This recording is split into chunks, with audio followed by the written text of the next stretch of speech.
Sabe, tem um lugar que muitas vezes a gente esquece de arrumar, a nossa própria mente. Com o tempo, ela vai acumulando uma bagunça, sabe? Pensamentos que não vão embora, ansiedade, uma certa tristeza. É um peso que atrapalha o dia a dia. Mas, e se desse para fazer uma faxina geral nesse espaço? Nesta nossa análise, a gente vai descobrir 5 ferramentas que são surpreendentemente simples e, o melhor, gratuitas, para trazer de volta a ordem e a clareza mental. E para começar, já vem uma pergunta que vai direto ao ponto. Muita gente se orgulha de manter a casa impecável, né? O chão brilhando, tudo no lugar. Mas será que esse mesmo cuidado é dedicado ao nosso espaço interior? A fonte que inspira essa análise traz uma verdade que é um pouco incômoda. Na maioria das vezes, a resposta é não. A notícia boa, ótima na verdade, é que a solução está bem ao nosso alcance. Existem 5 faxineiros mentais, como a nossa fonte descreve, prontinhos para entrar em ação. E o melhor de tudo, eles não custam absolutamente nada e têm um poder incrível de devolver aquela paz e lucidez que a gente tanto busca. Então, tá aqui o nosso mapa para essa faxina.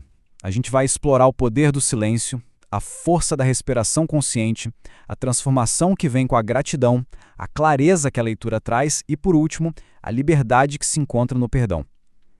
Tudo pronto? Então vamos mergulhar nisso. A gente começa com a ferramenta talvez mais rara no nosso mundo de hoje, o silêncio. Parece uma coisa simples, né? Até boba. Mas com esse bombardeio de notificações, barulho, informação o tempo todo, o verdadeiro silêncio virou artigo de luxo. Quase um oásis de calma que está cada vez mais difícil de encontrar. E aqui está o pulo do gato. Um ponto que a nossa fonte destaca muito bem. Ficar num lugar quieto, mas com o olho grudado na tela do celular, rolando o feed, isso não é silêncio. É só quietude, enquanto a mente continua sendo bombardeada. O silêncio de verdade é outra coisa.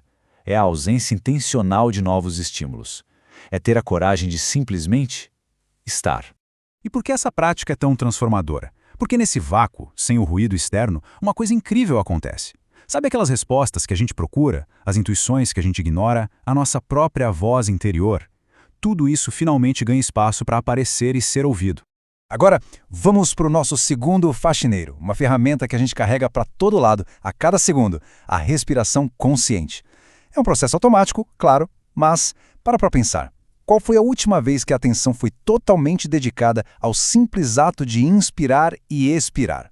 A inspiração funciona como uma âncora para a mente, sabe? Quando os pensamentos começam a levar a gente para a ansiedade do futuro ou para os arrependimentos do passado, focar na respiração nos traz de volta com firmeza para o único lugar onde a vida realmente acontece, o agora.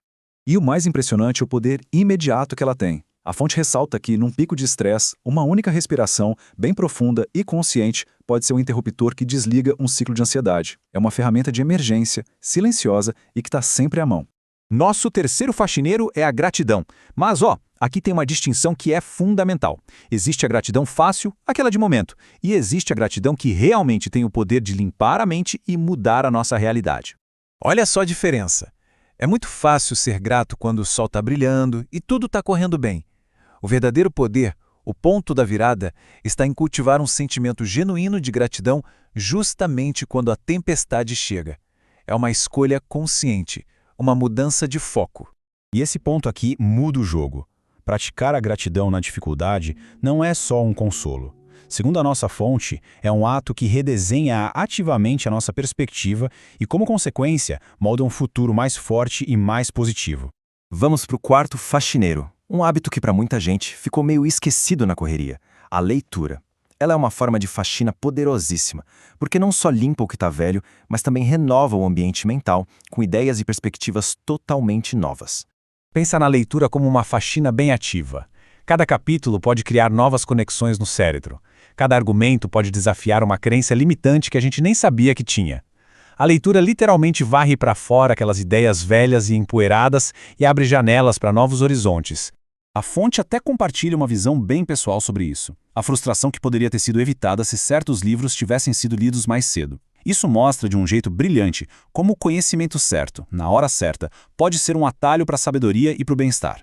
E finalmente, chegamos ao quinto e, para muitos, o mais desafiador de todos. O faxineiro mais surpreendente, o perdão. E isso aqui não é só mais um passo, não. Muitas vezes é a chave mestra para a limpeza mental mais profunda e duradoura que existe.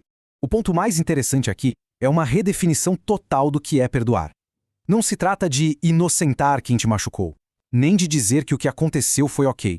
O perdão, por essa ótica, é o ato de se libertar do veneno do ressentimento. É sobre a nossa própria liberdade. O perdão é a vassoura que varre aquele lixo tóxico do rancor, da mágoa. É impossível ter clareza e paz carregando esse peso. Quando se perdoa, um espaço imenso se abre para o alívio, para a cura e, principalmente, para seguir em frente com muito mais leveza. E essa citação da nossa fonte amarra tudo de uma forma brutalmente honesta. Ela nos confronta com uma pergunta sobre prioridades. Onde é que a nossa energia de limpeza está sendo investida? No ambiente de fora ou nesse nosso espaço interior, que é insubstituível? Com essas 5 ferramentas em mãos, o silêncio, a respiração, a gratidão, a leitura e o perdão, a questão que fica não é mais sobre o que fazer ou como fazer. A única pergunta que realmente importa é quando essa faxina mental vai começar. Aprendeu? Então comenta e passa adiante.